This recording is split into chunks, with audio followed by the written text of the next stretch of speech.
Thinking about giving TrainerRoad a try?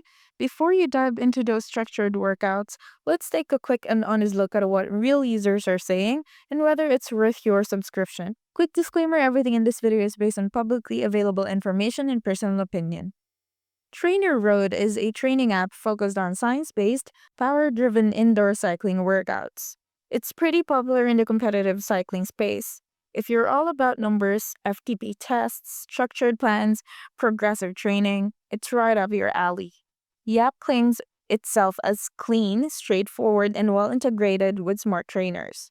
You won't get flashy video rides like Zwift or Zwift, but the focus here is performance, not entertainment. On Reddit, users are generally positive, especially if you're looking to boost your FTP or train for specific events. Some riders mention big improvements in fitness after following the plans consistently. That said, a few found the structure too intense or rigid for casual riders.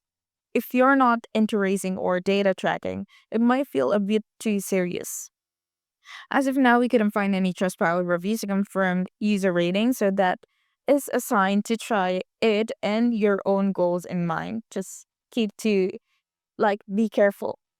TrainerRoad is a solid choice if you're data driven and want to train smarter and not just ride more. It's probably not for everyone, but if structure and progress are what you're after, this might be your jam. Just make sure you're ready to commit to the grind. Tried TrainerRoad already? Drop your thoughts in the comments, and if you found this helpful, hit that like and subscribe for more real talk reviews.